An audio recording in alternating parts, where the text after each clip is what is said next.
Buenísimo. Bueno, les damos la bienvenida, le agradecemos tanto a Alejandra como a Pablo. Recién les comentaba un poco el recorrido, la propuesta de hoy es, por un lado, bueno, conmemorar, si bien fue el año pasado, se cumplieron 200 años, ¿no?, del nacimiento de Engels.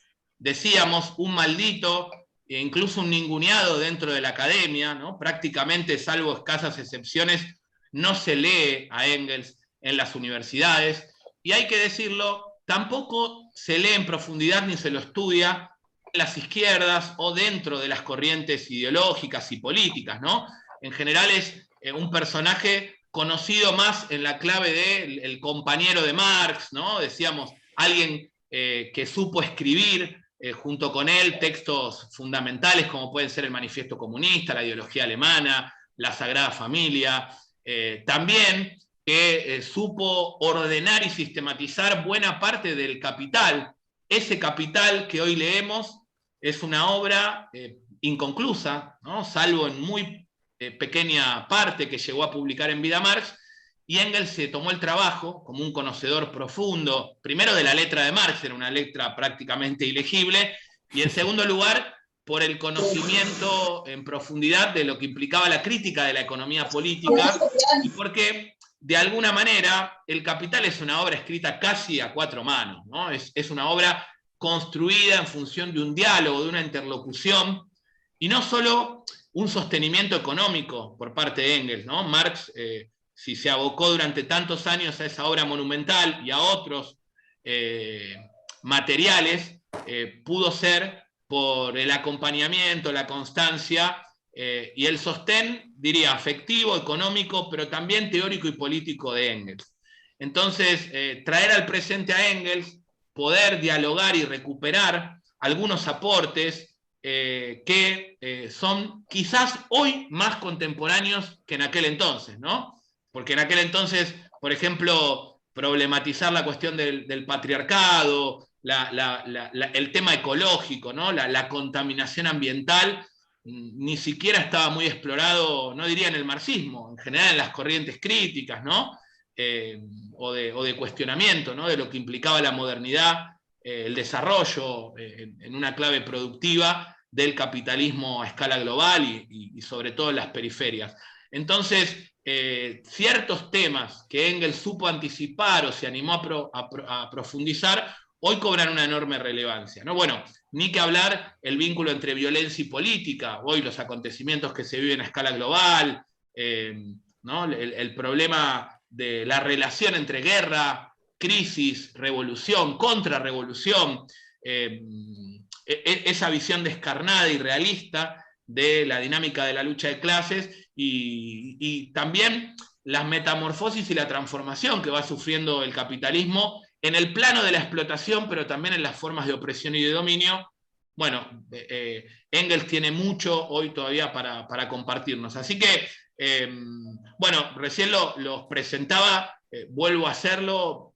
Alejandra Ciriza es profesora de la Universidad Nacional de Cuyo, es investigadora del CONICET, es activista feminista, es una de las que más ha trabajado la obra de Engels, y Pablo Bonavena es profesor de las facultades sociales en la carrera de Sociología, también en la Universidad Nacional de La Plata, decíamos, director de una revista fundamental que recomendamos, Cuadernos de Marte, ¿no?, una revista latinoamericana sobre sociología de la guerra, un eje clave también para pensar desde la sociología política, y acá estamos dialogando ciencia política, sociología, ¿no?, desde una clave, si se quiere, indisciplinada, ¿no?, más que de diálogo interdisciplinario, más aún con un autodidacta, porque Engels jamás transitó por universidad alguna, ¿no? Ese también es un rasgo interesante. Digamos, su formación fue una formación política, vivencial, de núcleos militantes, de grupos de filósofos, de contacto y aprendizaje con activistas, obreras, ¿no? Digo, ese también es una arista sugerente.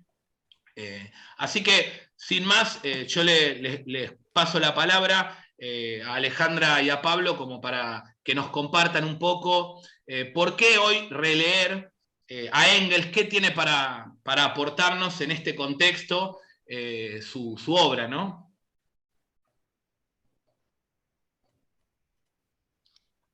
No sé si me toca a mí primero, cómo es el asunto. Sí, ¿querés arrancar? Arranca, Alejandra. Sí. Arranco. Entonces, esto que decía Hernán, yo soy feminista y vengo de la tradición marxista, entonces una de mis primeras lecturas, junto con Alexandra Kollontai, bueno, que es para quienes venimos del marxismo realmente alguien que aporta sustancialmente para pensar las relaciones sexuales y la lucha de clases, como se llama uno de sus textos de 1911, digamos, esa doble pertenencia, el ser feminista y el ser marxista, me llevó a Engels, y como dice Hernán, fue una sorpresa importante para mí ver hasta qué punto la forma como leemos a Engels está condicionada por una serie de esquemas mentales que no nos ayudan demasiado a leer realmente lo que tiene para decirnos, ¿no? Que son aportes muy relevantes en relación al tema de la naturaleza, en relación a la manera como Engels trata el informe sobre la situación de la clase obrera inglesa, un texto maravilloso que les recomiendo calurosamente leer, y además es una base de argumentación muy importante en los debates actuales a propósito de las relaciones entre feminismos y marxismos. A mí básicamente me interesa comentarles, yo escribí hace muchos años una introducción, un estudio introductorio al origen de la familia, la propiedad privada y el Estado, uno de esos textos que una no se arrepiente de haber escrito. Hay cosas que realmente entregaría a la crítica roedora de los ratones sin ninguna clase de problema, pero ese texto es un texto que me ha dado muchas satisfacciones porque realmente leer a Engels me enamoró de Engels. Hay un texto precioso de Georges Lavicat que se llama Engels, sabio y revolucionario, que también les recomiendo leer porque es preciosísimo. Entonces, ¿por qué me parece a mí tan importante retomar a Engels, retornar a Engels, dialogar con Engels? En primer lugar, porque creo que muchos de los aportes de Engels en Dialéctica de la Naturaleza son de importancia central en este momento de la historia del mundo, digamos, a esta altura de la crisis ecológica, a esta altura de lo que muchos teóricos han llamado antropoceno, ¿no? Haciendo referencia a la manera bajo la cual el capitalismo viene arrasando de manera sistemática con la naturaleza, ¿no? Como en este momento de la historia del capitalismo, pensar la relación con esa naturaleza, que nunca es una naturaleza pura o rusoniana, sino que es siempre una naturaleza social, es decir, una Zweite-Natur, como dice Engels, me parece que es importante en ese punto. Y también me parece que es muy importante porque junto con la visibilización del conflicto socioambiental o ecológico, como le quieran llamar, hay una especie de tensión, siempre la ha habido, entre feminismo y marxismo, respecto de la cual me parece que la palabra de Engels ilumina aspectos muy interesantes y muy complejos, ¿no? Para pensar los feminismos desde una perspectiva controversial, desde una perspectiva que piense no solo en el patriarcado, sino en esta articulación tan importante que plantea Engels entre patriarcado y capitalismo. ¿Por qué me parece que esto es importante?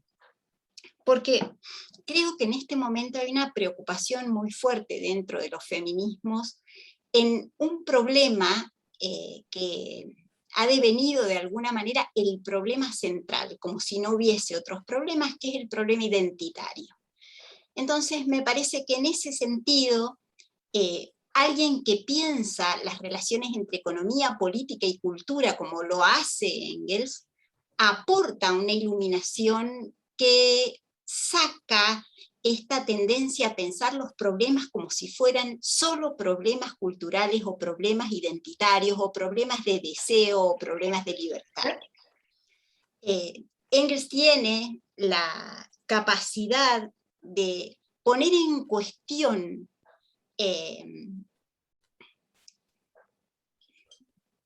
gracias, Hernán,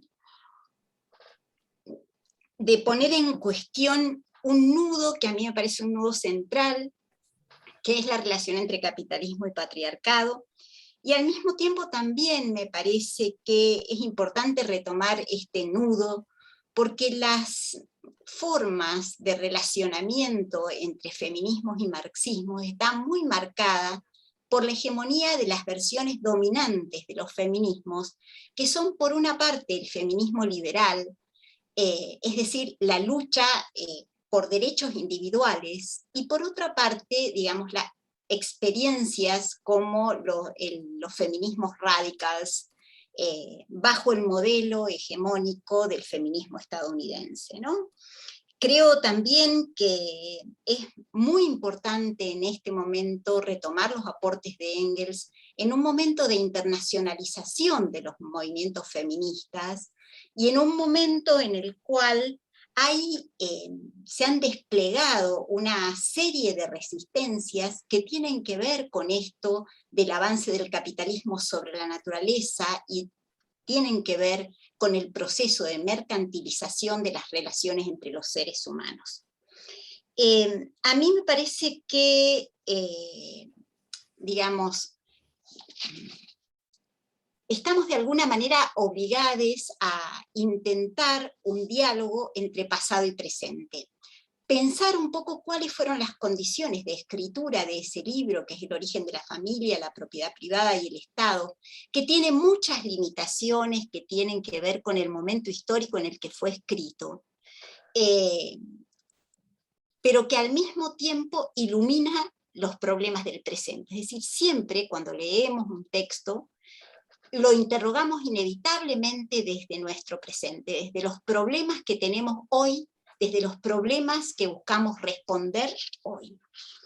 Entonces, para ordenar un poco esta exposición, a mí me gustaría comentarles cuáles eran las condiciones bajo las cuales el horizonte de lectura de Engels, ¿no? Ustedes saben que el texto fue escrito en El origen de la familia, la propiedad privada y el Estado, fue un texto escrito en 1884. Es decir, un año después de la muerte de Marx, y sobre la base de la lectura de un texto que en ese momento era un texto muy actual, el texto de Lewis Morgan, Sociedades Antiguas, ¿no? Que es un texto que es reconocido como de alguna manera un texto fundacional para, hablando de disciplinas, para la antropología, ¿no? Entonces, esas investigaciones de Lewis arrojaron una luz que es importante vislumbrar, que pusieron en cuestión, esa investigación puso en cuestión la naturalización de una forma de organización de las relaciones familiares, que es la familia monogámica, ¿no? Entonces, bajo esas condiciones, Engels dialoga con Morgan y dialoga también con otras producciones de la época. De esa época es también un texto de Bachofen sobre el derecho materno. Entonces, ligando esas lecturas con su propia posición como sabio y revolucionario, como dice Lavica, como compañero de Marx, ¿no es cierto? Ustedes saben que una de las características del marxismo es ese pensar determinado, ese pensar que atiende al proceso histórico y que trata de dar cuenta de las relaciones entre las transformaciones sociales, las transformaciones económicas, ¿no? Lo que Engels piensa en ese momento tan importante de transformación del capitalismo, ¿no es cierto?, de transformación del capitalismo competitivo al capitalismo monopólico, ¿no es cierto?, en ese momento Engels pone en cuestión la forma de organización familiar, una forma de organización que era profundamente funcional al capitalismo en esa fase del capitalismo, que es la familia monogámica, ¿no? Y en ese sentido, ese problema retorna sobre nosotros y nosotras. ¿Qué relación tienen las formas de organización familiar con los procesos de producción y reproducción capitalista? Es todo un tema para pensar, pero es un tema cuya importancia Engels advierte en ese momento histórico, al mismo tiempo que hay en esta relación con el momento de producción una dificultad que a menudo se ha convertido en un obstáculo muy fuerte para la lectura del texto de Engels, que es que en ese momento, hacia fines del siglo XIX, la idea de progreso era una idea dominante, ¿no? Es decir, había de alguna manera la idea de que las sociedades evolucionarían en un sentido progresivo, ¿no? Que digamos, a la luz de la barbarie del presente, es algo que para nosotros y nosotras es por lo menos cuestionable, por lo menos dudoso. Entonces, un poco lo que Engels piensa tiene muchísimo que ver con tratar de responder a esa pregunta, ¿no? ¿Qué clase de relación existe entre capitalismo y patriarcado? ¿Cómo es que se constituye el patriarcado?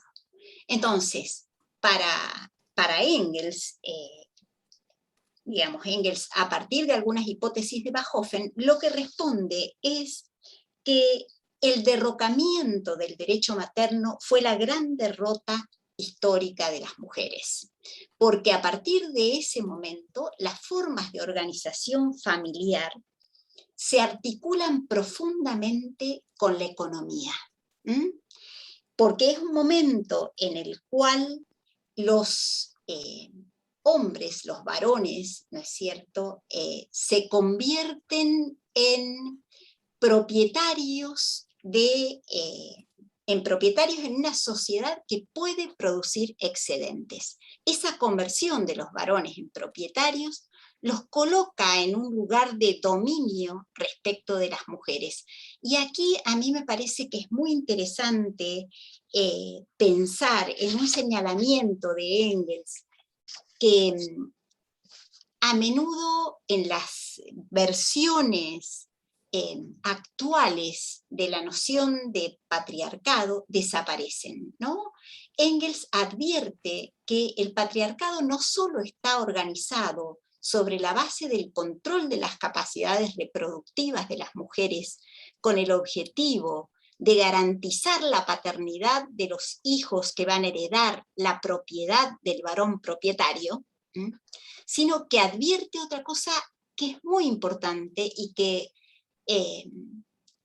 digamos, a mí me parece que es una clave muy central en este momento histórico, que es que esa relación implica también explotación del trabajo de las mujeres. Es decir, el control del trabajo de las mujeres y el control de la sexualidad y las capacidades reproductivas. No está todo en el...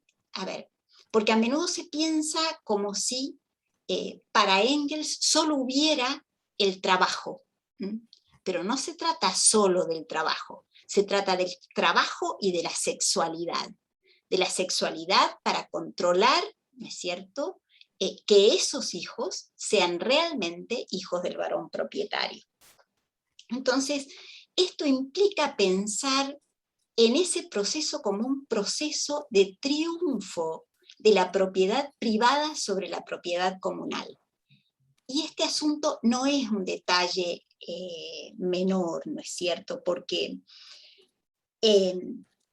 la propiedad privada es la base no solamente del predominio de los varones, sino que es la base de una forma de organización de la familia que es la familia monogámica. En ese momento histórico, en el momento histórico en el cual Engels escribe, la familia monogámica es puesta de relieve como una forma de organización familiar que está basada en el individualismo afectivo. Se presenta esa forma de organización familiar como una forma de organización de las relaciones familiares mejor que las formas de organización familiar en el antiguo régimen. Es decir, se presenta como un contrato entre individuos libres e iguales, de la misma manera que bajo la forma contrato se presenta el ingreso de los trabajadores, ¿no es cierto?, la venta de la fuerza de trabajo de los trabajadores en el mercado de trabajo. Fíjense ustedes qué interesante que es esto, porque esta inscripción, esta puesta en cuestión de el contractualismo como una forma dominante de concebir las relaciones entre los sujetos es en este momento histórico muy importante. Porque en esta sociedad lo que se tiende a hacer es a individualizar a los sujetos, les sujetos, ¿no es cierto?, y a presentar toda relación posible como una relación de contrato. Inclusive, la manera liberal de figurarse el derecho al aborto tiene muchísimo de metáfora contractual. Entonces, por eso me parece muy importante esta inscripción que hace Engels de las organizaciones, las relaciones de parentesco en las relaciones sociales y en el proceso de la lucha de clases.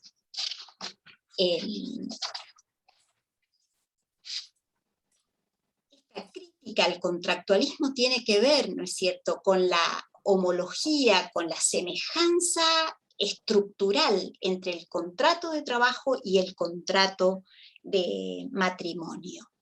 Esta puesta en cuestión de el contrato matrimonial tiene que ver también con la crítica que Engels formula a la pérdida del valor del trabajo de las mujeres. En la medida en que las mujeres, de la misma manera que los proletarios, no tienen otra cosa que vender, los proletarios su fuerza de trabajo, las mujeres sus capacidades sexuales y reproductivas, hay una homología entre ambos contratos, y eso le permite a Engels hacer una crítica del matrimonio burgués que es comparado con una forma de prostitución privada. Es decir, las mujeres despojadas de su capacidad para obtener por sí mismas los recursos para la reproducción de su vida, se ven obligadas a vender sus cuerpos en condiciones de prostitutas privadas o públicas. En esa crítica, ¿no es cierto?, engelsiana, permite advertir algo que desde otras perspectivas, me parece a mí, procura explicaciones insuficientes. Porque pone en cuestión Engels que, pone en cuestión la exclusión de las mujeres del mundo del trabajo público, pone en cuestión la posibilidad de pensar el matrimonio bajo la fórmula edulcorada de la época. Es una época en la que se construye una imagen dulcificada del hogar, dulce hogar, como el lugar del reposo del guerrero, el lugar del descanso, el lugar de los afectos, el lugar de la vida privada. cuando Engels marca ese paralelismo, digamos, entre carrera matrimonial para unas y prostitución pública para otras, hace visible algo que la sociedad burguesa busca ocultar. Al mismo tiempo, Engels hace una serie de observaciones que ponen de relieve la comunalidad de la especie humana. Y a mí eso me parece muy central. ¿Por qué me parece muy central? Porque Engels dice algo que en este momento histórico es fundamental. Engels pone en cuestión la noción de individuo, pone en cuestión la idea de contrato como forma de regulación de las relaciones entre los sujetos y señala que la única forma de defensa que los seres humanos tenemos es la horda. Es decir, es nuestra pertenencia a una especie que es comunal, que no está constituida por una suma de individuos libres, propietarios de su cuerpo, que venden y compran lo que sea en el mercado, ¿no?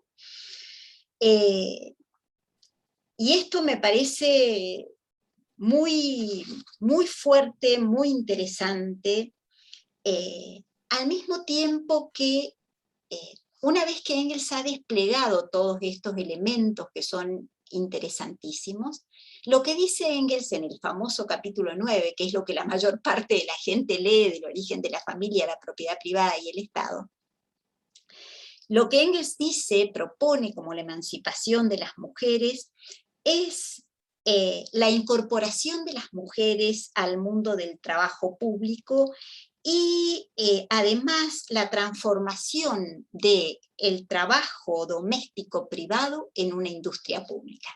Esa doble observación de Engels, esa salida, que yo considero que es una salida precipitada, que yo considero que es una salida que ha dado lugar a esas interpretaciones que son las interpretaciones dominantes sobre Engels, la interpretación de Juliet Mitchell, por ejemplo, la interpretación de Heidi Hartmann, la interpretación de Kate Millett, ¿no es cierto? Que lo que dicen sobre Engels es ¿qué otra cosa podía pensar Engels como camino de emancipación de las mujeres que la incorporación al mundo del trabajo?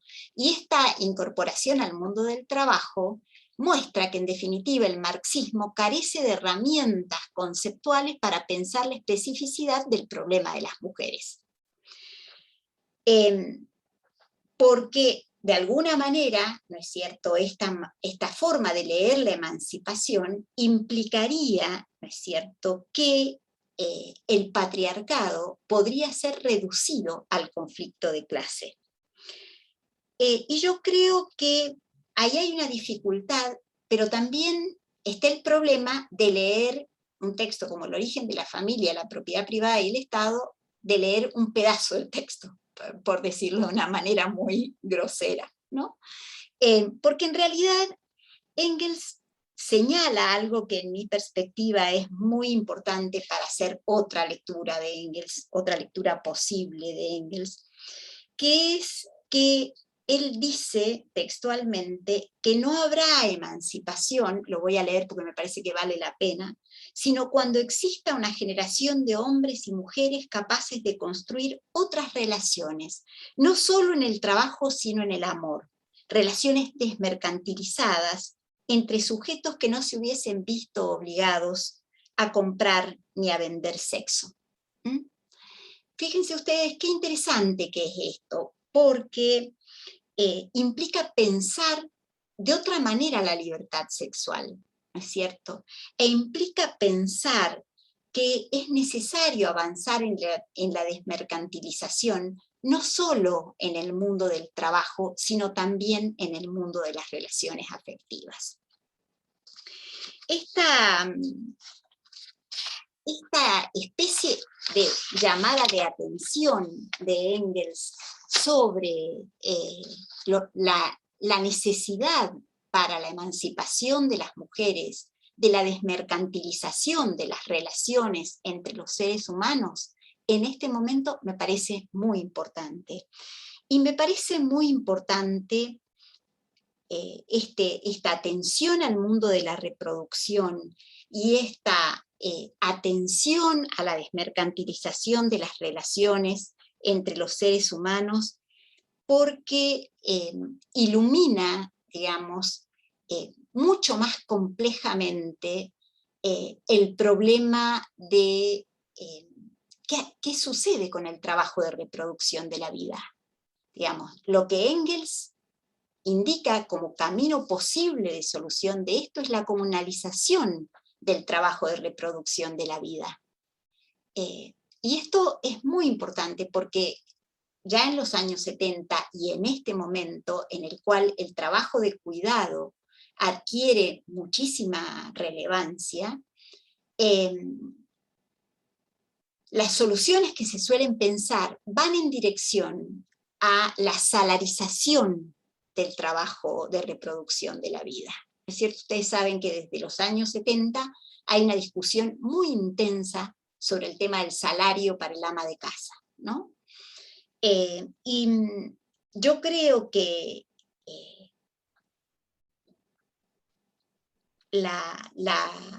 este señalamiento tan importante de Engels, el señalamiento de que la solución para el trabajo doméstico es la comunalización, es la desmercantilización, es una indicación interesante para pensar en este momento de crisis tan profunda, ¿no es cierto?, de la reproducción de la vida, en este momento en el cual esa conversión del mundo en mercancía nos ha traído una pandemia bajo la cual seguimos viviendo. Me parece que estas indicaciones de Engels son muy significativas y muy interesantes para que podamos pensar qué pasa en un mundo en el que todo se puede convertir en una mercancía, ¿no? ¿Qué pasa en un mundo en el cual la única salida parece ser la disparada hacia adelante?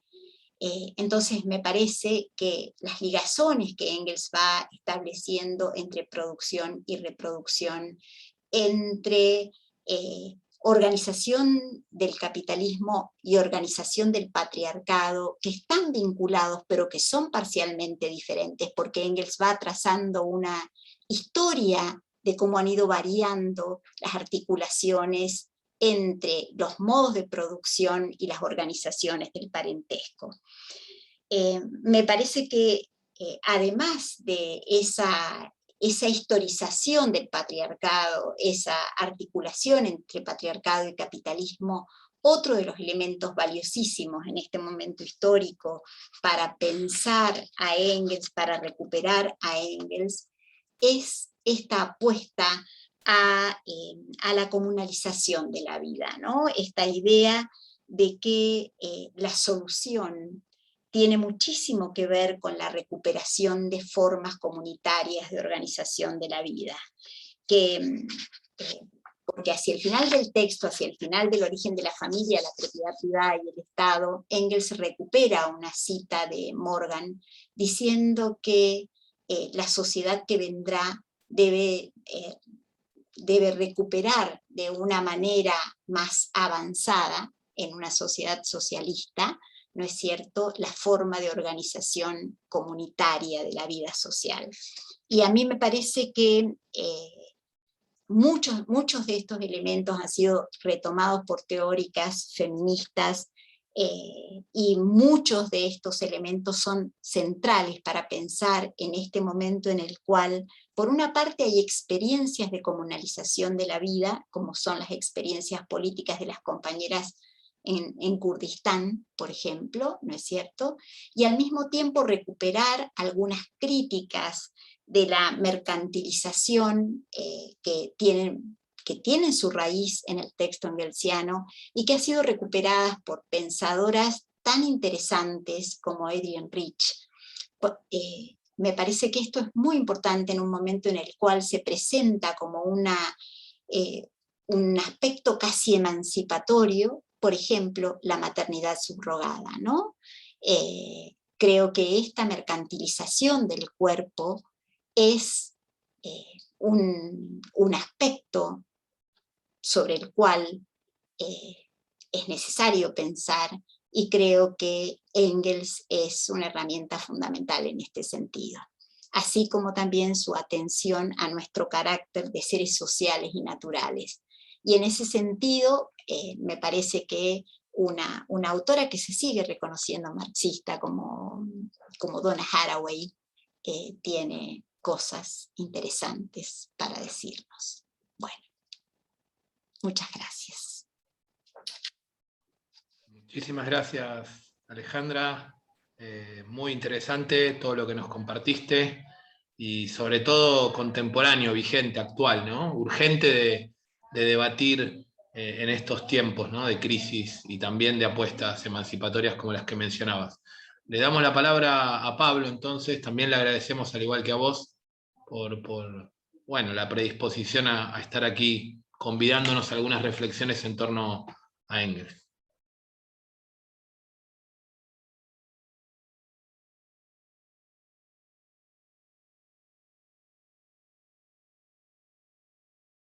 Estás muteado, Pablo, creo que tenés que habilitar el micrófono. Eso. ¿Ahora? ¿Se escucha? Sí, sí, se escucha. Perfecto. Bueno, cometo habitualmente ese error de empezar a hablar si estando muteado. Bueno, agradezco muchísimo la posibilidad de participar de este evento. Bueno, yo aprendí un montón escuchando recién a Alejandra. A mí me toca hablar de tal vez uno de los puntos donde Federico Engels haya obtenido más reconocimiento. Pero sí, perdón, Pablo, se escucha un poco una... bajo, ¿puede ser? Si te puedes acercar un poquito al micrófono tal vez, o no sé si estás con micrófono. No, este es un sistema sin micrófono, no sé cómo es. Ah, ok, ¿Ahí ok. se escucha mejor? Ahí un poquito, sí. ¿Se escucha mejor ahí? Bueno, hablo Parece que sí. con más entusiasmo. Les decía entonces que me toca hablar de uno de los temas fuertes de Engels.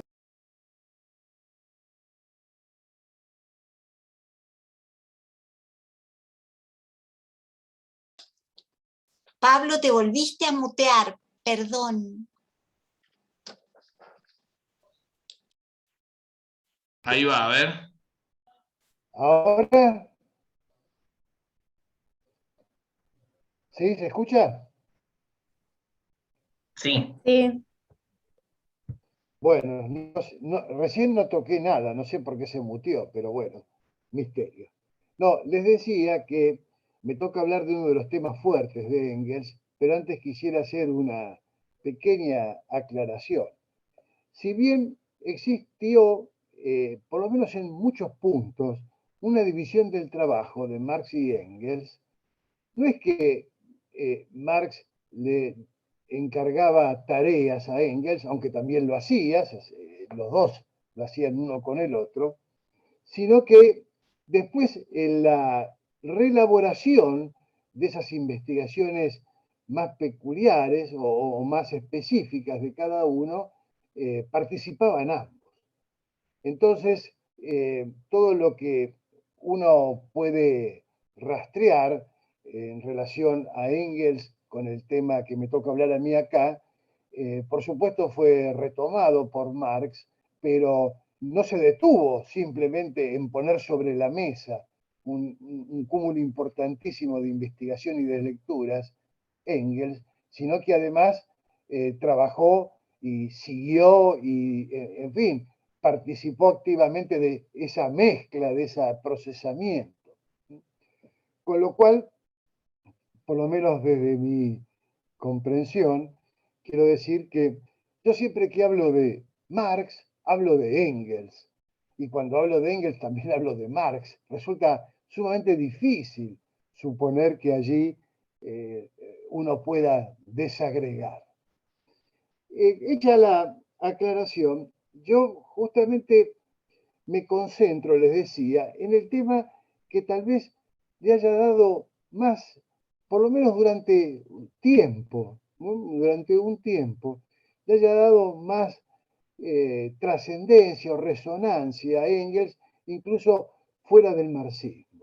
Digo por un tiempo, porque otros temas, como bueno, el que acabamos de escuchar recién de Alejandra, ¿no?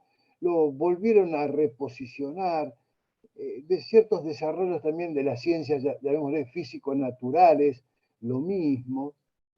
Pero en el caso de la relación con los temas militares, la guerra y la violencia, Engels tiene un reconocimiento inclusive en plena Guerra Fría, como digamos, una cabeza que hizo aportes considerables. Ahí, en el breve artículo que yo presento acá en nuestro Engels, que ya vi que puso ahí el link para la descarga alguien de la cátedra, justamente hago alguna cita en tal sentido, y ustedes fíjense, para colocar un dato así curioso y con alguna contundencia, por lo menos desde mi percepción, que el Círculo Militar en la Argentina publica una obra de mucha fama internacional, se publicó en muchísimos idiomas, de un autor llamado, acá se los voy a escribir en el chat, Mead,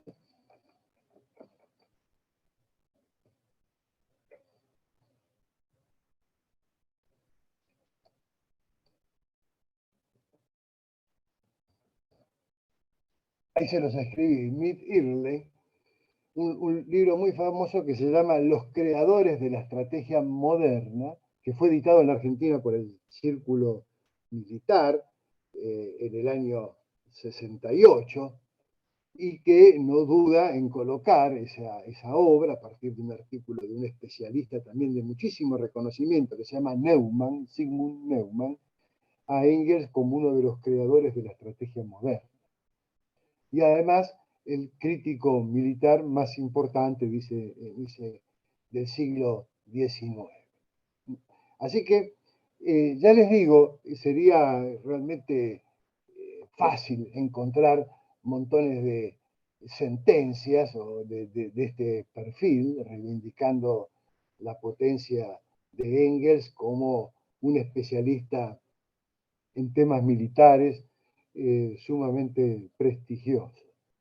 Pero en realidad, cuando uno por ahí escucha este tipo de afirmación, se entusiasma, busca en la bibliografía ver dónde puede localizar un desarrollo sistemático sobre esta cuestión en Federico Engels, y esa tarea no está realizada por el propio Engels y por el propio Marx. ¿Qué quiero decir? Que Marx y Engels no hicieron exposiciones, llamémosle, sistemáticas sobre temas de asuntos militares, temas como la guerra o la violencia, en toda la magnitud que le dieron al tratamiento. Efectivamente, uno puede encontrar en Engels, sobre todo, algunas sistematizaciones en algún momento del desarrollo de su obra y su militancia, pero no expresan el esfuerzo de conjunto, digamos, de tantos años de trabajo sobre el tema.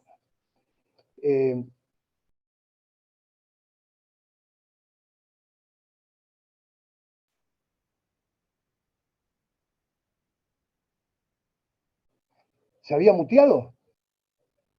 ¿Me escuchan? Sí, ahora se escucha. Sí. Ahí se escucha, Pablo. Bueno, les juro que no toco nada, no sé qué es lo que está pasando. Es el desarrollo de las fuerzas destructivas. Exacto, exacto.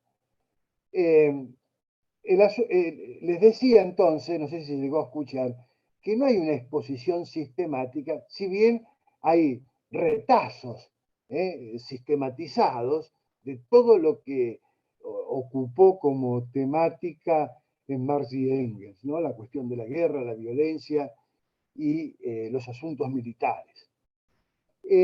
Entonces, cuando uno se entusiasma por ver, digamos, cómo construyó semejante prestigio Engels, que inclusive por su pericia en temas militares, algunas opiniones, y son varias, lo colocan como el mejor, además, periodista del siglo XIX, justamente por la calidad de sus trabajos periodísticos en relación al análisis de las guerras, ¿no? En realidad entonces les decía que frente a un trabajo que no es sistemático, pero, o sea, no tiene una exposición sistemática, pero sí fue sistemática la investigación, uno tiene que desarrollar algunas estrategias para organizar semejante cúmulo de producción. Y la más inmediata, por supuesto, y a eso voy a referirme en estos pocos minutos, tiene que ver con dividir, digamos, construir como dos líneas de ingreso a esa producción que podríamos titular una, la preocupación práctica sobre la cuestión de la guerra, lo militar y la violencia, y otra línea de ingreso al tema que podíamos denominar de interés más teórico. Por supuesto que ambas tienen interés teórico, proyección práctica y ni hablar dimensión política, ¿no? Pero bueno, analíticamente podemos brevemente hacer esa distinción. Desde el punto de vista de lo que sería el interés práctico, Marx y Engels trabajaron sobre la cuestión militar, especialmente Engels, porque desde joven había demostrado o tenía un gran entusiasmo por la cuestión militar. Él inclusive fue formado, como le gustaba decirse él mismo, como suboficial bombardero en el ejército prusiano. Había pasado un año por el servicio militar digamos, en una división de artillería y siempre vivió con mucho orgullo esa experiencia y cuando fue adentrándose en la práctica revolucionaria, trató de siempre recuperarla desde varios ángulos, pero uno de ellos, que sería la parte de la conversación, este punto, tenía que ver con la posibilidad de dirigir a fuerzas proletarias, revolucionarias en la lucha de clases, ¿no? Es interesante observar que Engels esa experiencia siempre la valoró y trató de nutrirla no solo con lecturas, sino con la pretensión siempre de prolongar el desarrollo de cierta destreza, inclusive física, para el combate. De allí que se prendía en los combates de boxeo, trataba de aprender ese tipo de práctica, ¿no? La pelea cuerpo a cuerpo, o, por ejemplo, tratar de ser un excelente jinete, siempre con la perspectiva de la intervención en el campo práctico. ¿No? Y esa pretensión, además, le abrió la necesidad de estar actualizado en el campo teórico. Entonces, digamos, siempre trató de tener buena forma física para en cualquier momento intervenir en el combate, pero eso estuvo acompañado siempre por un estudio muy sistemático de toda la producción que hay sobre la guerra. Siempre digo este pequeño chiste, ¿no? Es indudablemente mucho más fácil hacer la lista de lo que no leyó, de lo que Engels leyó, porque lo que leyó es prácticamente todo lo que se conocía y actualizaba constantemente esa lectura. Inclusive compró una biblioteca a un oficial prusiano, en fin, siempre se nutría y todo, por supuesto, esa incorporación teórica, doctrinaria, después iba a lucirse en sus análisis periodísticos. Pero antes de hacer algún comentario más sobre ese aspecto de su trabajo periodístico, les quiero señalar que, por supuesto, esto es muy conocido, pero bueno, no vale la pena seguramente repasarlo en un minuto, que Engels tuvo la posibilidad de toda esa destreza en el año 49, volcarla en el campo de batalla y en el, digamos, bajo la conducción de en fin, ahí varía un poco, pero entre 2.500 y 3.000 hombres armados, la mayoría obreros, pero también tenía una cantidad importante de estudiantes en esa fuerza. Él condujo una fuerza militar en el campo de batalla y además asistió a Willisen, un militar revolucionario en ese proceso, digamos, y allí tuvo la posibilidad no solo de aprender, sino de demostrar realmente su capacidad. Y toda esa experiencia de práctica del 49, más la observación de los sucesos del 48, Engels las teorizó. Y allí algo dijo Alejandra en tal sentido, ¿no? Aparece una cualidad en Engels muy importante que habla justamente de su rigor, de su potencia intelectual, política, que adelantó muchas, digamos, elaboraciones que uno recién vería bastante después. Yo inclusive en el artículo acá hago, podría hacer varias, pero hago sobre todo un ejercicio de ese en 2 renglones respecto de Mao Zedong, ¿no? Una enorme capacidad de procesar y de pensar entonces cómo dotar a la acción revolucionaria de una dirección militar, ¿no? Y este es un tema que por supuesto no es exclusivo de Engels, ¿no? Engels trabajó ahí individualmente, pero esa producción la compartía con Marx, o sea, trabajó individualmente más que Marx sobre el tema, no es que Marx estaba ajeno, ¿no?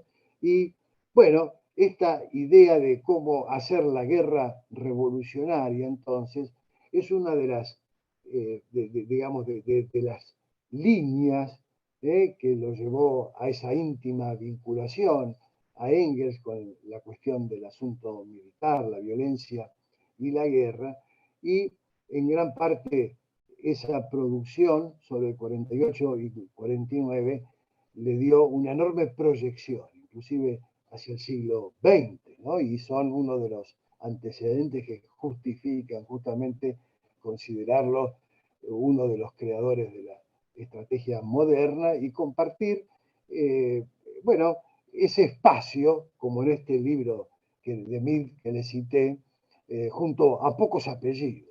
¿Sí? Pero no deja de llamar la atención la presencia allí de un marxista. Por supuesto, Lenin y Trotsky también iban a ocupar un lugar, después Mao Zedong, entre otros, ¿no? Pero para poner los nombres más rutilantes. Entonces, es muy importante ver, digamos, cómo Marx y Engels, sobre todo Engels, se desarrollan con estos temas, sobre todo a partir de 1850, que es cuando Engels, ahí, debido a cómo profundiza ese tema, se ganó el apodo de el general o el ministro de guerra de Manchester, así le decían la familia de Engels, los amigos, ¿no? Por su gran, digamos, concentración y dedicación al estudio de cuestiones militares. Ahí tenemos toda, entonces, una posibilidad. Yo ahí en el artículo despliego alguna cosa mínima sobre este tema, pero esa sería una interesante manera de ver el grado, la calidad, la profundidad de la producción de Engels, es decir, leer su trayectoria práctica y su trayectoria intelectual y periodística con la idea de ver cómo él podía aportar a solucionar un problema práctico que él en sus conversaciones con Marx decía. Nosotros tenemos que estar al frente inclusive en temas militares de los militares que se pasan al campo revolucionario. Tenemos que superar porque, bueno, nada más y nada menos, además nutrimos el conocimiento militar desde la teoría de la lucha de clases, cosa que, por supuesto, aunque había algún esfuerzo de algunos de los militares que se iba pasando al campo revolucionario, como Wedemeyer, no lograban el nivel que Marx y Engels pretendían. La otra línea de trabajo que les había dicho que es una de las posibilidades de aproximarse a la producción, tiene que ver más bien con, yo les decía, la dimensión teórica. Y esto es una cuestión realmente muy importante. Digo, no solo para Engels o en la biografía de Engels, sino para todo el marxismo, porque indudablemente habla de la relación entre guerra y sociedad o sociedad y guerra, que en realidad también podríamos presentar como la cuestión de el peso o el lugar de la guerra en la configuración de lo social. Y esto es fundamental en la teoría de Marx y de Engels, la determinación, por ejemplo, del lugar de la violencia en el proceso de construcción y destrucción de relaciones sociales. El lugar de la violencia, de la guerra, de la acción armada, el tema militar, por ejemplo, en el cambio social. La relación de la guerra con el proceso del desarrollo de las fuerzas productivas. Ustedes que están acá en una cátedra de sociología política, por supuesto, ¿no? La cuestión de la guerra en la configuración de la estatalidad, del Estado. En fin, fíjense todos los temas que transita el marxismo y la teoría social en general, que suponen la necesidad del estudio de la guerra. Y siempre entonces Marx y Engels, y bueno, acá siempre Engels en fin, se destaca por más empeño, por más trabajo sobre el tema, ¿no? Siempre también han estudiado las cuestiones militares desde ese ángulo, ver cómo nutren la teoría. Y esto permite afirmaciones tales como que ya, sobre todo después de la Comuna de París, la guerra franco-prusiana, es difícil, digamos, suponer que la guerra y la teoría de la guerra, digamos, sería un error suponer que la teoría de la guerra ya no está imbrincada en la teoría de la lucha de clases, de modo tal de que incluso se genera cierta si ustedes quieren, dificultad para el reconocimiento, ¿no? Ese es el grado ya de procesamiento que tiene ese largo y sistemático tránsito por la temática de la guerra, ¿no? Acá en la Argentina, yo como en pocos minutos, y como son temas además que tienen su nivel de abstracción importante, bueno, y además uno es profe, me sale invitarlos a algunas lecturas, ¿no? Y esta temática en la Argentina tiene un antecedente muy importante. Yo les hablo del campo de la sociología, ¿no? Si algo un poquito conozco, tiene que ver con esa disciplina, ¿no? En tal sentido, les decía, es muy importante recuperar algunos escritos de un sociólogo que fue profesor, falleció hace unos años, en la Facultad de Ciencias Sociales, ¿no? En la carrera de Sociología, llamado Juan Carlos Marín. Juan Carlos Marín, en el ambiente muy conocido como el Petizo Marín, ¿eh? El primer graduado de Sociología que tuvo la Argentina ya en la época de Germán. Fue el primero que se graduó, venía de ingeniería y se graduó.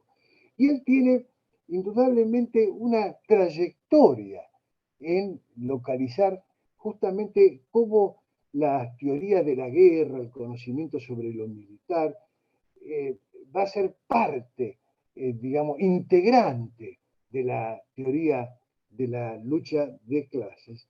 Y en tal sentido, entonces les hago dos recomendaciones, que si ahora cuando termina la clase y se cansaron de ver Tinelli, lo quieren buscar, lo googlean y lo consiguen, por supuesto, gratuito. Me refiero a esto. Si hay alguno de la vieja guardia de sociología se va a emocionar. Acá les estoy mostrando, no sé si se ve en la cámara, los viejos cuadernos de CICSO, Centro de Investigación en Ciencias Sociales. Hay dos cuadernos, el número 10 y el número 11. El número 10 se llama Acerca del origen del poder, ruptura y propiedad. Y el número 11 se llama El ámbito de la guerra en la dimensión poder, entre paréntesis, acerca de la territorialidad.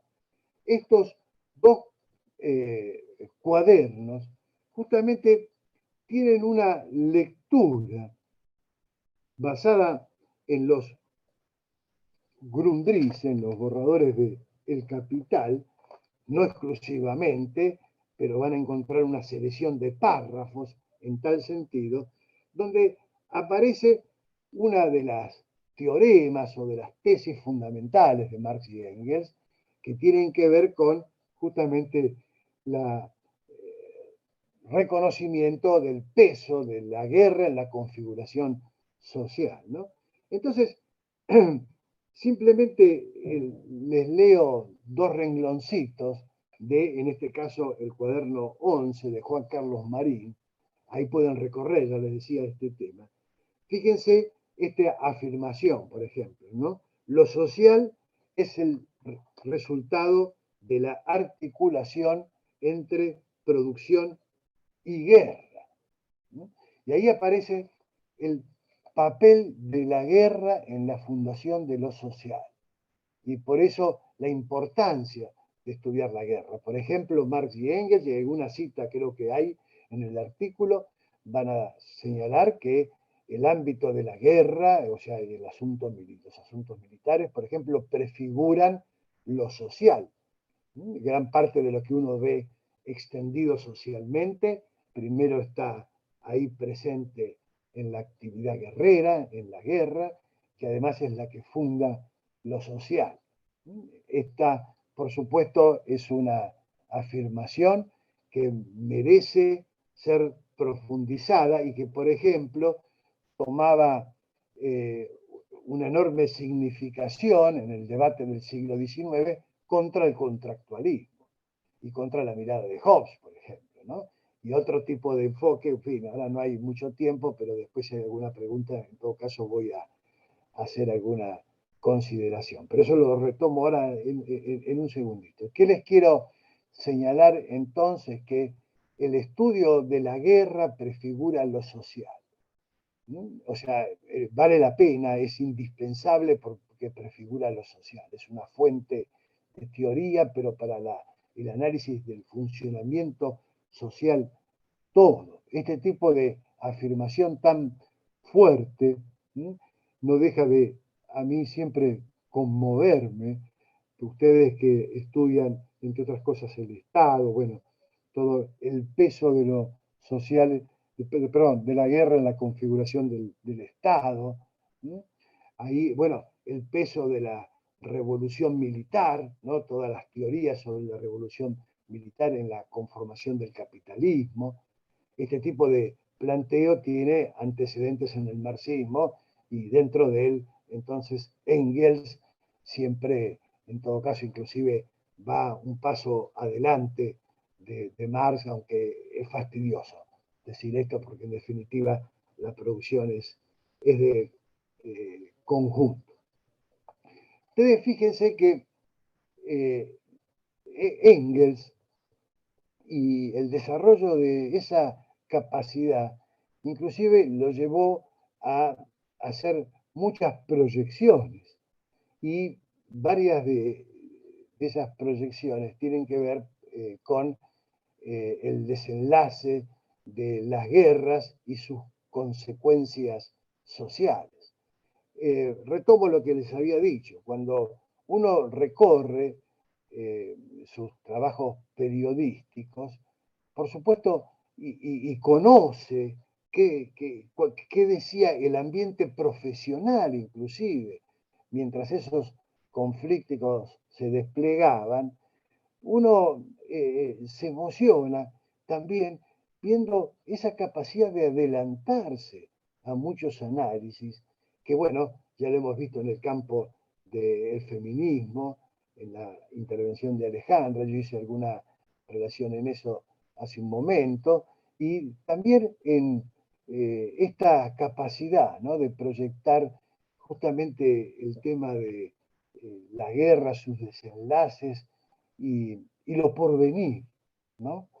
Y fíjense ustedes que los trabajos de Engels, que eran anónimos, porque se publicaban a nivel de trabajos periodísticos en la prensa comercial, y él mantenía ahí cierta circunspección para no ser censurado, y era parte del convenio con algún editor también, como eran anónimos, siempre se los atribuían a oficiales que estaban en plena vigencia o que tenían enorme prestigio, ¿no? Y había algunos rumores, bueno, esto es de aquel general, alguna especulación o de tal otro especialista, pero eran de Engels.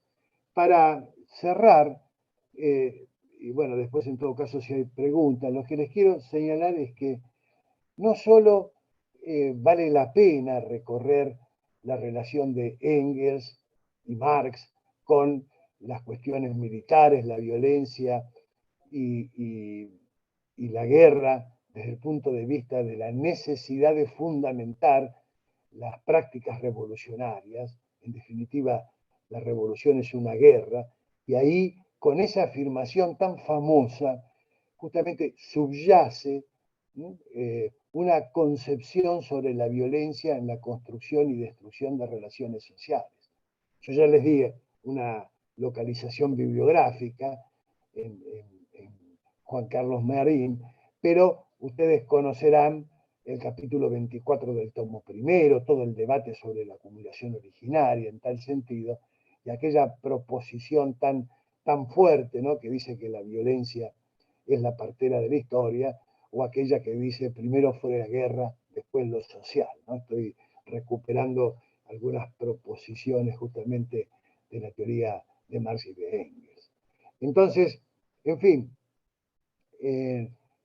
acá tenemos, espero, cierto panorama en la perspectiva de entusiasmarlos a seguir esta línea del interés práctico, pero inmediatamente, y ni hablar si estamos en un ámbito de la sociología política, ¿no?, aparece la necesidad de leerlo esa con otra clave. Y la clave es justamente ver cómo se teoriza el vínculo guerra, sociedad, sociedad, guerra, violencia, relación social, ¿no? Y ahí, en fin, todavía le da mucho más sentido a la empresa de tratar de volver a presentar esta producción de Engels, que de todos modos, en el campo de los especialistas, les diría que no hace falta. Tiene una presencia allí muy ganada. Creo que lo cito en el artículo, sí, lo cito. Inclusive en el año 81, por ejemplo, una tesis de Moden, un militar, un oficial norteamericano, presentada en la facultad que tienen ellos de asuntos militares dentro de las Fuerzas Armadas, ¿no? Puso un título que yo creo que es muy preciso y representativo de lo que significa Engels en el desarrollo del pensamiento y la práctica militar. El libro se llama El Clausewitz Rojo, ¿no? Y no deja de ser, en fin, interesante cómo inclusive un ejército como el norteamericano se permite semejante reconocimiento, y eso tiene que ver porque la fortaleza de Engels en este punto se impone, ¿no? Y nadie podría discutirlo. Bueno, no sé si ahí me he excedido con el tiempo. No, Dejaría acá excelente. para... Buenísimo, Pablo. Muchísimas gracias. Bueno, tanto a Alejandra como a Pablo, muy interesante, muy acorde y pertinente también lo que nos compartieron. Así que yo aprovecharía para bueno, abrir al intercambio, a las preguntas, a las intervenciones que tengan en general, a propósito de lo que nos estuvieron compartiendo, convidando. Ya sea si se animan, sería bueno con micrófono, y si no en el chat. Hola, ¿qué tal? Bueno, primero antes que nada agradecerle porque la verdad que me pareció impresionante todo lo que se dijo. Muy, muy bueno. Sobre lo que decía Pablo, durante todo el desarrollo me fue inevitable no pensar en toda la relación que hay en la trayectoria, ¿no? de Rosa Luxemburgo con la Primera Guerra Mundial, y no sé si estoy cometiendo algún error cuando digo esto, pero con lo que es posteriormente el levantamiento espartaquista, y cómo por un lado se opone a la Primera Guerra Mundial con una capacidad destructiva y funcional a lo que es el capital, y por otro lado está el levantamiento espartaquista como un uso de la violencia y de las capacidades bélicas en otro sentido contrario en el que sí es apoyado. Y eso es más que nada, es a modo quizás de pregunta, pero no hay una pregunta concreta, sino que me hace pensar que, bueno, Rosa Luxemburgo seguramente también leyó a Engels, seguramente me fue inevitable pensar en esa relación. Y nada, es un comentario que quería hacer, y también sí, me encantaría seguir escuchando sobre el tema, ¿no? Obvio. Hago, no sé si es pertinente, si querés hago una breve comentario a tu comentario, pero acá Hernán es el que tiene la batuta. No, intervení si querés, y en tal caso después hacemos una ronda más amplia, o sea, juntamos diversas intervenciones y Bueno, después. bueno, Pero dale, muy dale, intervení brevemente. mejor, Pablo, porque por ahí tenés ahí la idea o la respuesta o el intercambio. Efectivamente, claro, efectivamente, en fin, todos los cuadros revolucionarios tomaban como antecedente y autoridad a Engels en cuestiones militares y también en analizar justamente cómo la guerra podía influir sobre lo social. Hay un dato muy importante, que es que se dice, inclusive yo diría hasta se exagera, estoy hablando de esto se dice fuera del marxismo, inclusive en posiciones hasta liberales, ¿no?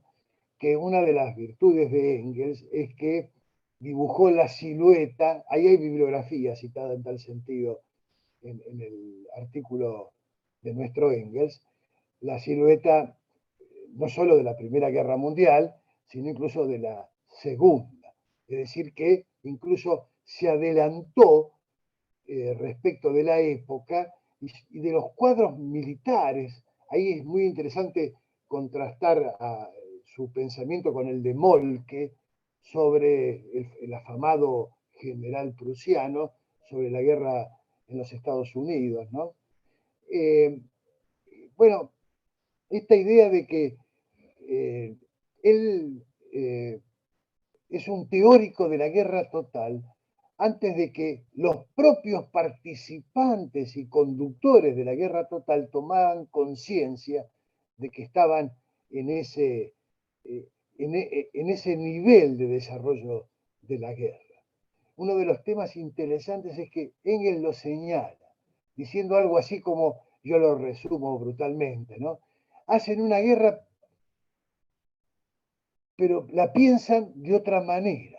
O sea, no hay correspondencia entre lo que están haciendo y lo que dicen que hacen.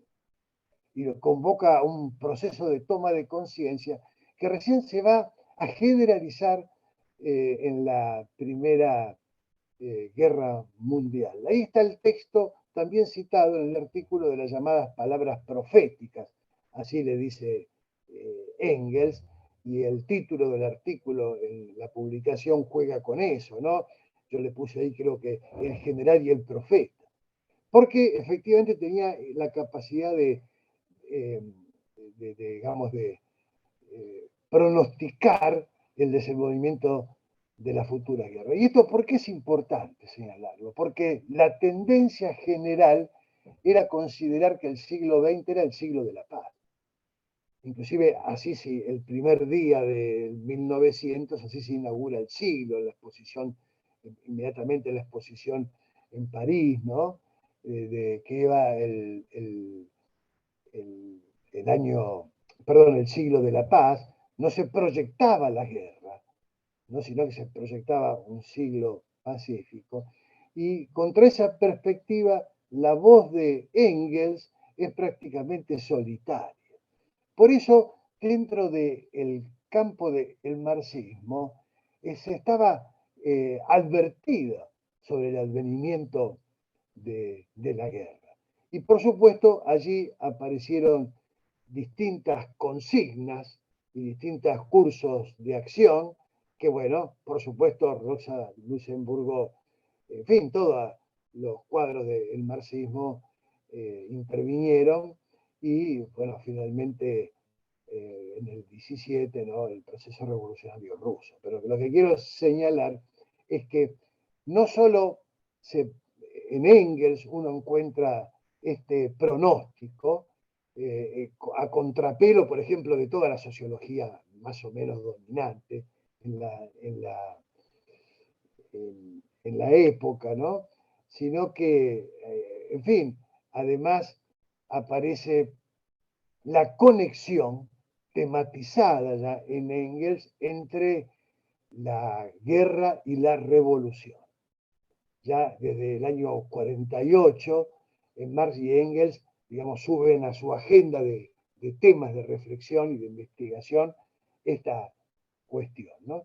Que tiene una proyección muy importante dentro de lo que uno podría decir la sociología política, porque hace a cierta, inclusive hasta reformulación de temas que ellos fueron, digamos, modificando, por supuesto, con el correr del despliegue de la realidad y la adecuación teórica, a el papel de la guerra en la configuración de la estatalidad, por ejemplo, ¿no? O sea, no solo la guerra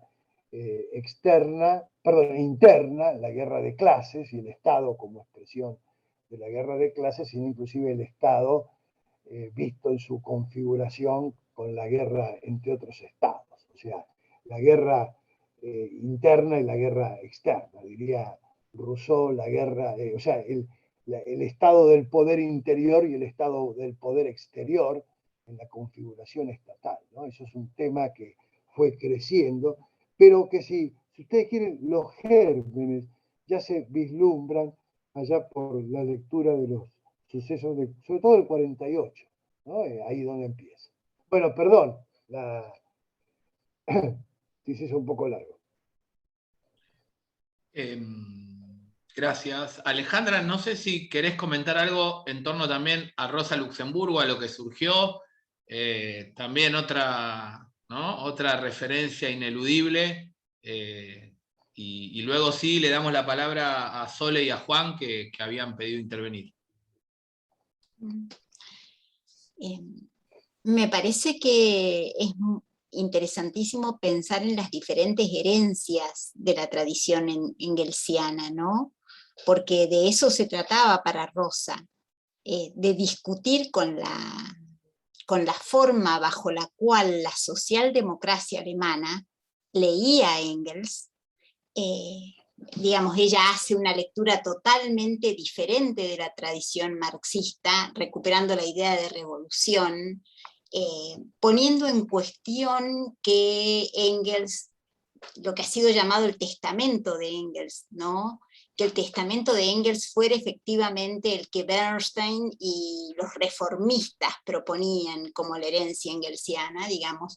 Ella reivindica la idea de revolución, al mismo tiempo que es capaz en su carácter de economista de explicar, de economista y de una pensadora que tiene un horizonte muy interesante para ese momento histórico, que es el poder advertir cuáles son las consecuencias del imperialismo para el proletariado alemán.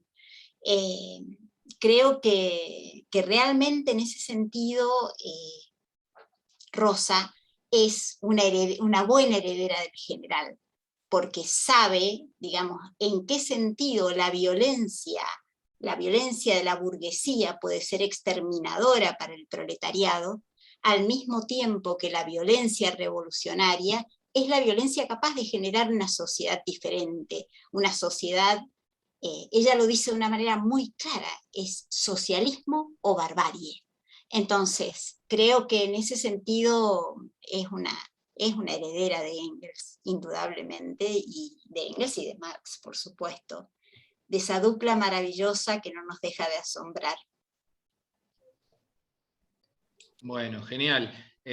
Agrego simplemente que ustedes tienen como material de lectura el discurso de fundación del Partido Comunista Alemán, donde Rosa, a quien más alude es a Engels, retoma y dialoga con ese testamento que mencionaba recién Alejandra, que ustedes tienen como material de lectura, ¿no? La famosa introducción, digamos, a la lucha de clase de 1895, y Rosa, de alguna manera, plantea que se está más cerca de un 1848 que de un 1895. Sumamente interesante, ¿no? Es decir, que la coyuntura de la Revolución Rusa y de la Revolución en Alemania abre una dinámica donde la lucha de barricadas, la acción directa, la huelga política, ¿no? el desborde desde abajo, torna más propicia una dinámica de confrontación planteada por el manifiesto, ¿no? Al calor del 48 y no tanto en la clave,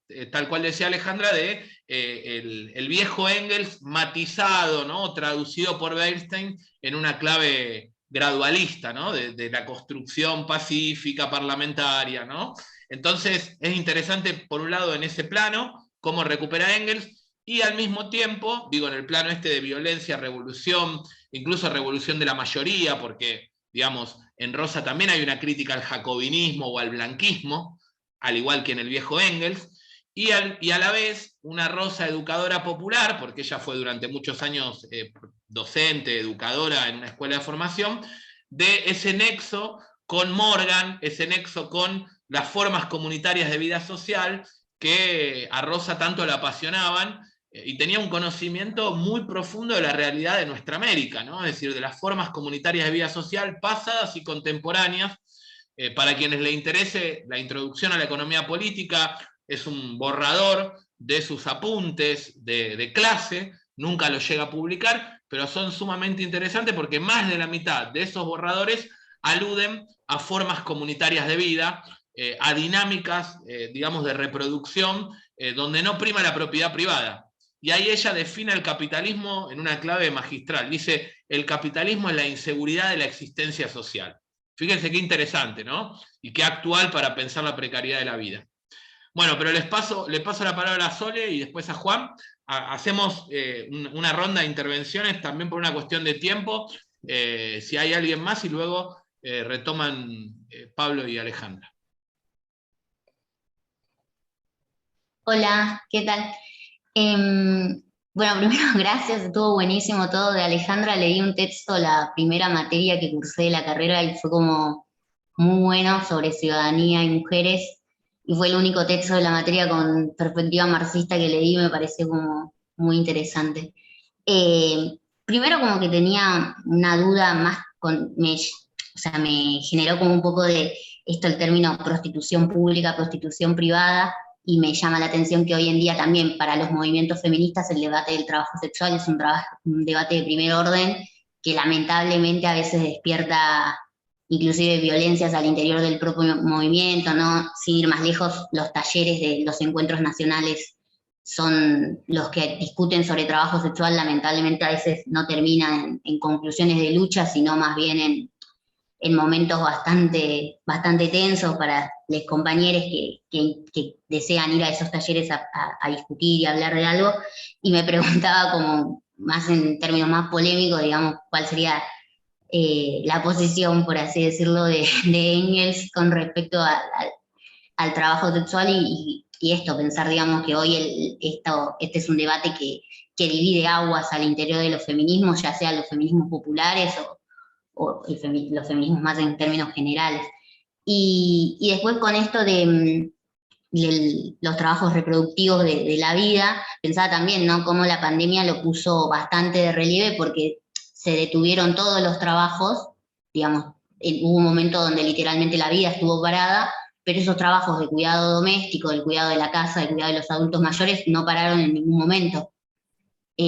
Fue ese trabajo el que no se puede parar, básicamente. Me parece como que la pandemia un poco fue la muestra más cruda de eso, no solo por los niveles de precarización que atraviesan las identidades no binarias usualmente y las mujeres, quienes son las que sostienen esos trabajos, por tener que sostener eso y al mismo tiempo otros tipos de trabajo de inserción en el mercado laboral más formal, por así decirlo, y al mismo tiempo sostener eso. Y me llama la atención con esto que decía Alejandra de la cuestión de la exigencia y la reivindicación de la remuneración de esos trabajos, como también un poco la dicotomía o el debate que trajo la pandemia fue un poco en algunos momentos Estado o mercado, ¿no? Y pensaba un poco en esto, de las limitaciones que tiene actualmente ese Estado para dar respuesta a la crisis que se atraviesa, y cómo hoy en día me parece que la dicotomía parece ser más bien cuidados o mercado. Y por último,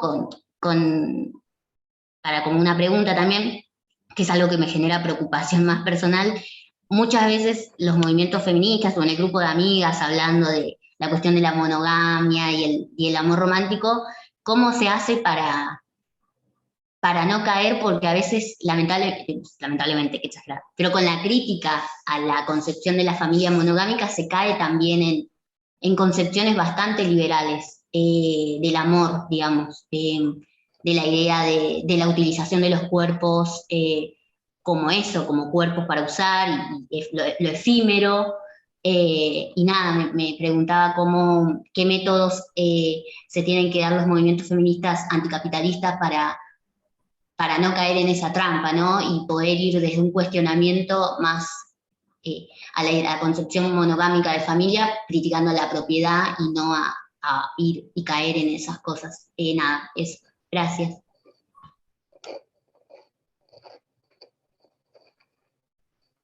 Juan.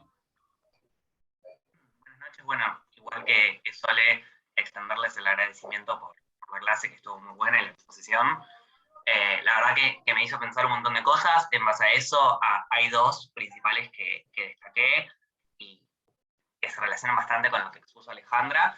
La primera, preguntar, y esto sí ya en sentido de pregunta, si en Engels se puede encontrar, dando elementos conceptuales exagerados, algún tipo de hilo conductor o clave de lectura que permita en su obra introducir o abordar ciertos debates de los feminismos actuales.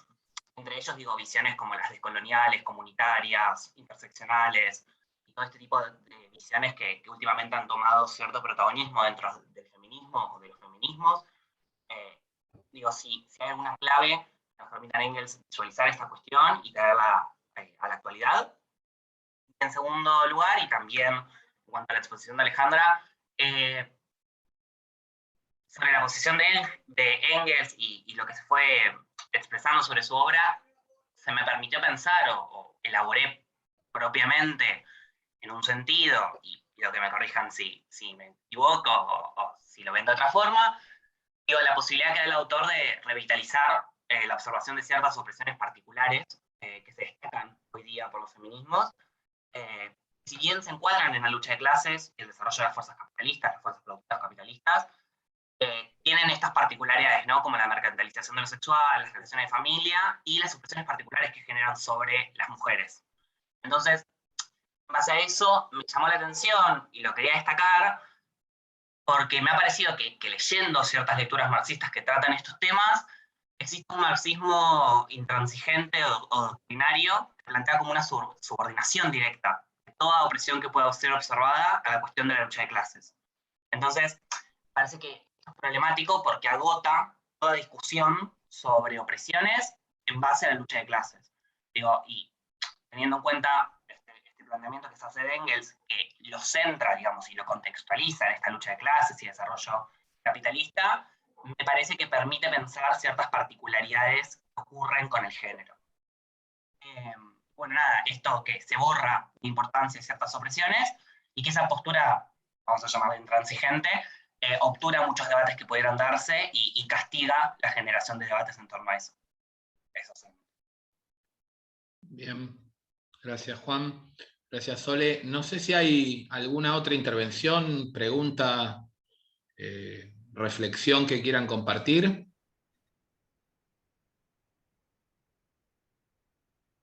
Si no, yo simplemente lo menciono porque también por una cuestión de tiempos vamos a intentar ser breve. Les quería preguntar a ambos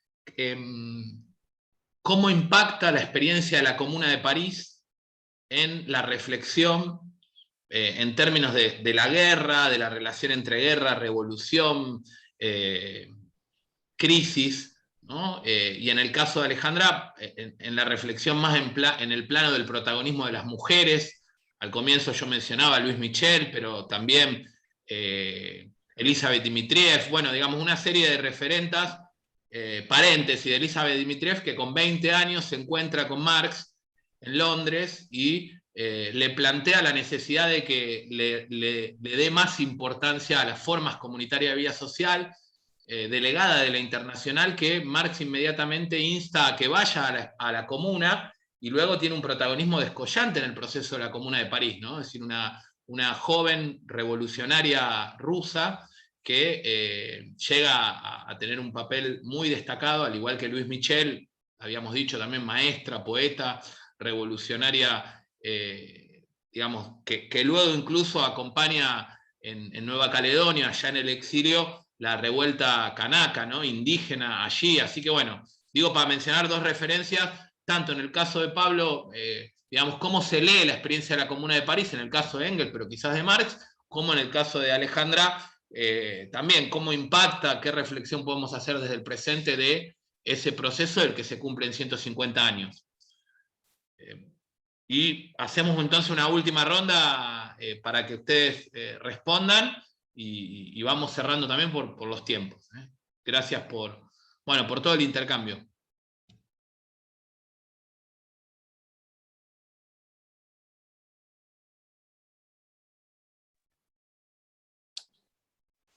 Parece que me va a tocar las damas primero, para variar. A ver, muy brevemente, yo diría que en realidad muchas de las discusiones del presente se dan, Marx y Engels decían en la ideología alemana una cuestión que la mayor parte de las veces guía mis lecturas, digamos, ¿no? Si el mundo se ve invertido es porque está invertido. Y creo que muchas de los debates actuales se dan bajo condiciones en las cuales se han naturalizado el mundo mercantilizado, y se ha naturalizado que el objetivo fundamental de la lucha feminista es el logro de leyes, o digamos, hay una hegemonía muy clara de los feminismos identitarios y una hegemonía muy clara de los feminismos burgueses. Una dificultad muy fuerte para pensar la relación entre capitalismo y patriarcado,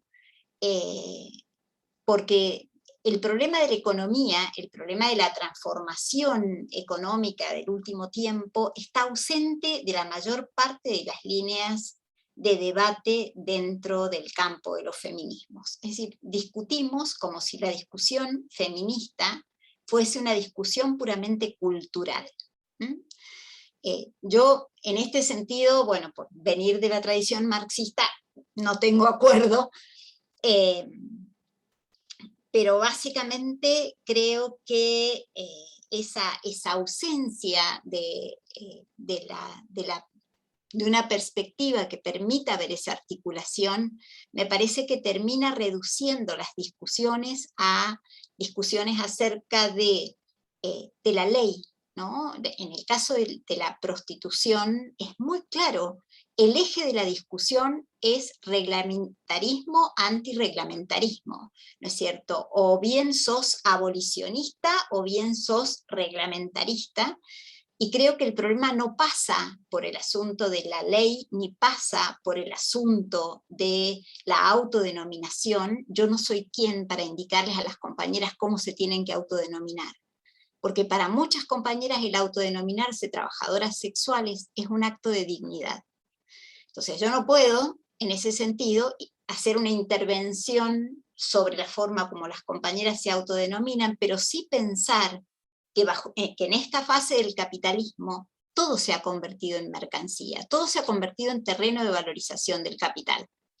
Los cuerpos humanos, las semillas, hay una serie de trabajos interesantísimos de María Mies, por ejemplo, sobre, digamos, cómo incide esa forma mercantilista de ver la naturaleza misma, ¿no? Como la naturaleza transformada en mercancía, los cuerpos humanos transformados en mercancía.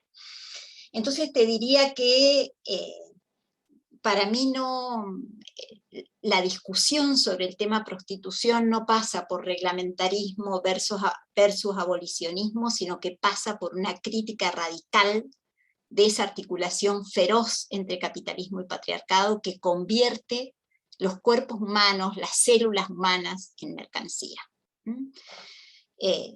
Me parece que es por eso importante intentar incorporar esa dimensión de la discusión. Sobre el tema trabajo reproductivo,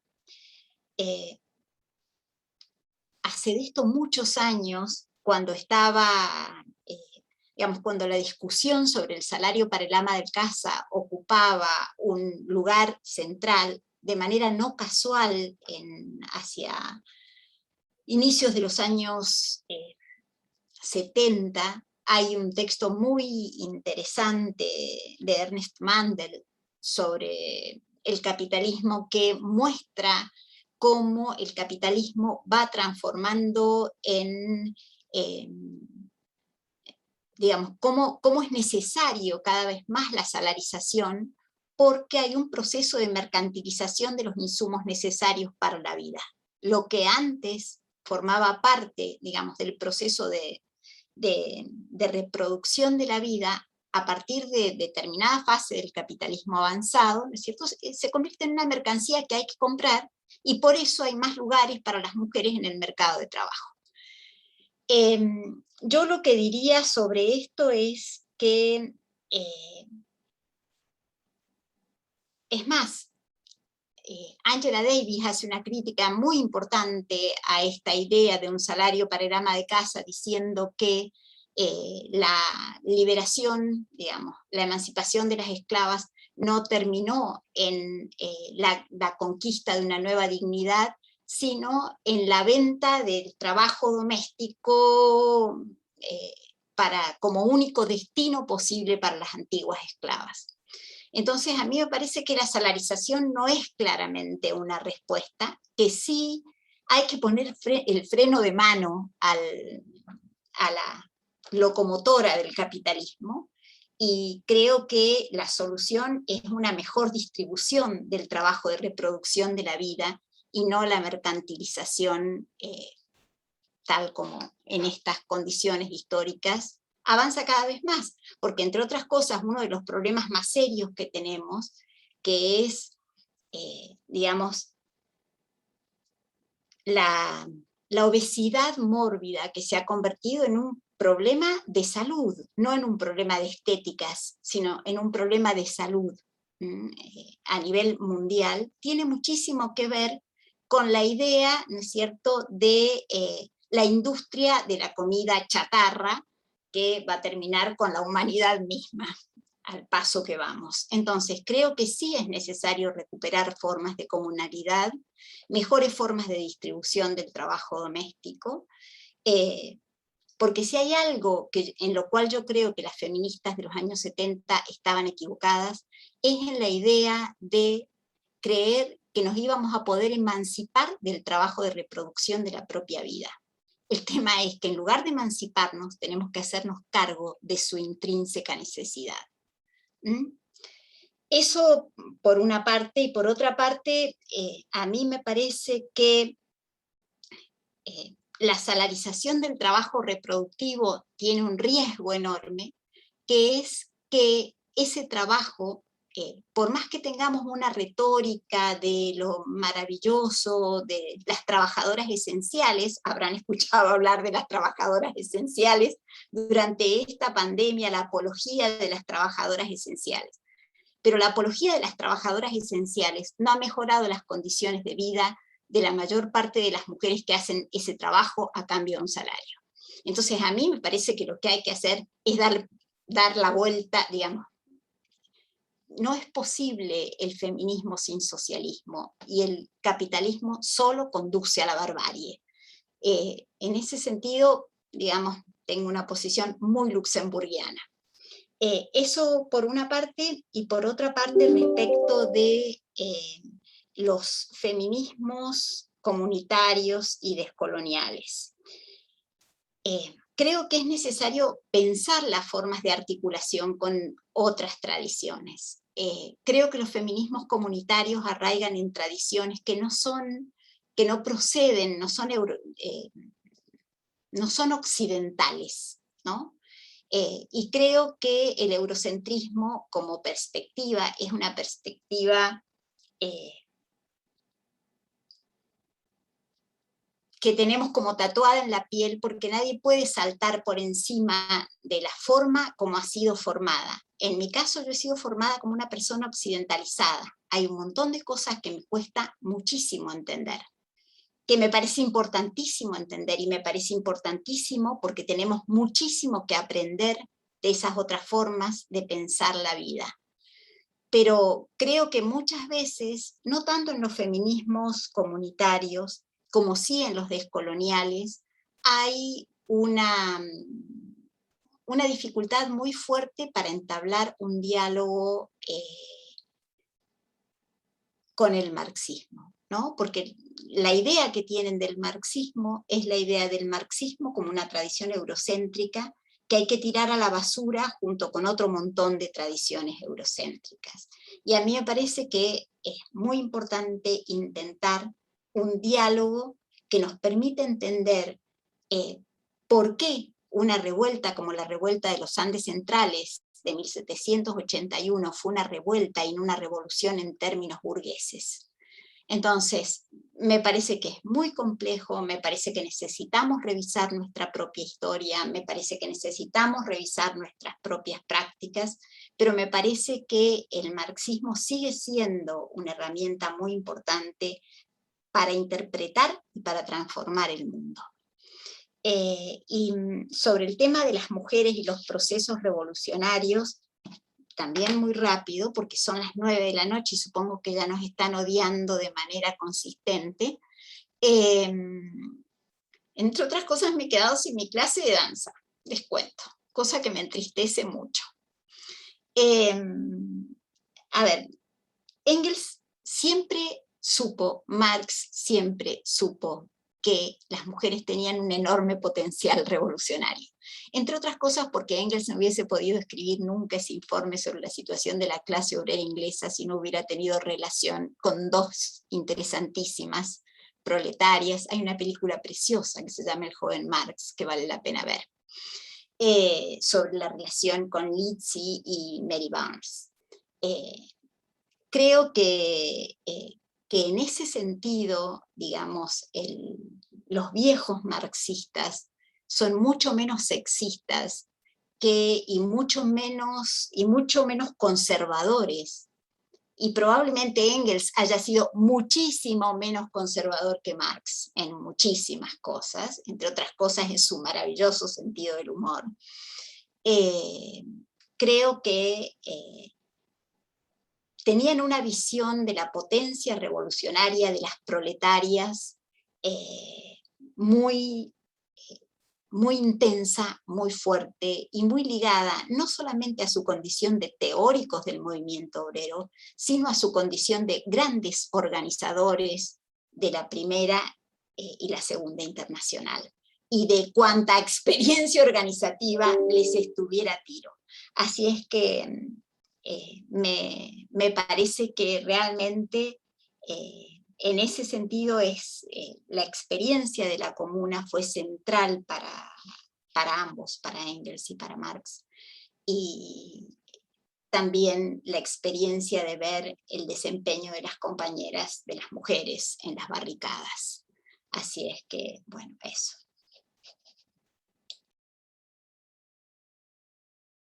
Perdón, muchas gracias por la paciencia.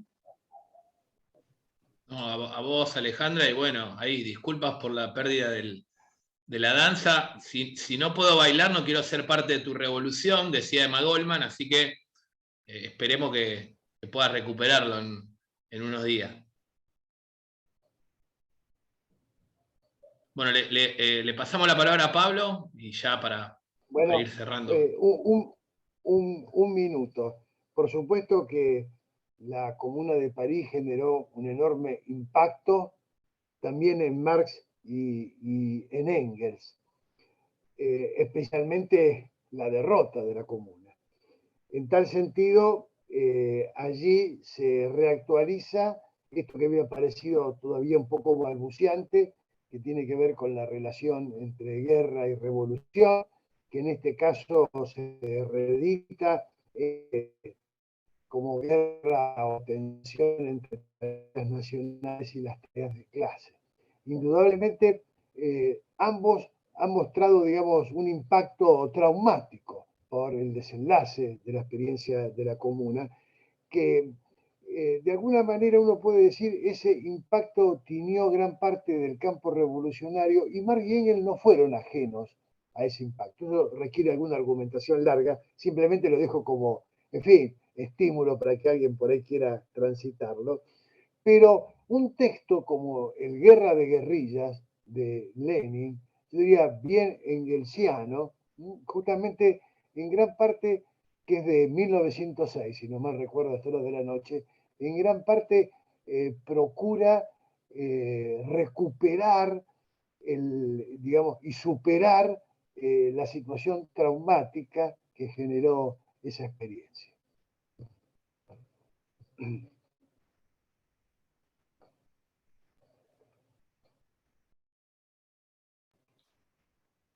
Se congeló Hernán, me parece. Ahí me están viendo y escuchando, creo, ¿eh? No sé si... ¿Escuchando? si ahí con eso cerraste o seguís exponiendo, No, Pablo. no, con eso cierro, simplemente dejo revisar las lecturas de Marx sobre el proceso de la comuna, por ejemplo, sus idas y vueltas son un indicador para precisar el impacto del fenómeno. Digo, cosas positivas y también, digamos, cómo procesar varios problemas de la acción revolucionaria. Buenísimo, muchísimas gracias. De hecho, un libro que leemos es La Guerra Civil en Francia, así que en el próximo encuentro vamos a abordar la relectura que hace Lenin, ¿no? En torno a la experiencia de la comuna, la presencia de los soviets.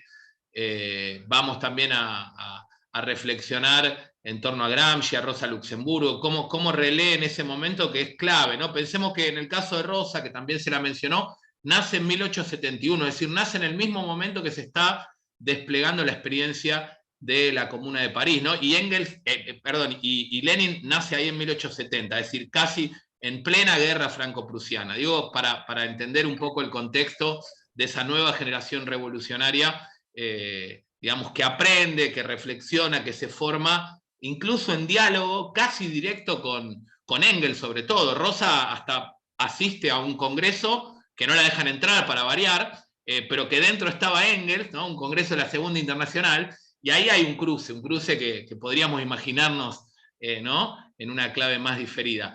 Bueno, les agradecemos muchísimo, da para seguir y horas reflexionando, escuchándoles, interesante el intercambio, también todo lo que fue surgiendo, incluso en el chat, así que muy sugerentes los comentarios, las reflexiones y bueno, la exposición de ambas. Así que, bueno, agradecerles de nuevo a Alejandra y a Pablo por el tiempo y por lo sugerente de su convite. Muchas gracias, hasta la próxima. Muchísimas gracias, muy interesantes las preguntas y demasiado complejas como para poder responderlas en un ratito.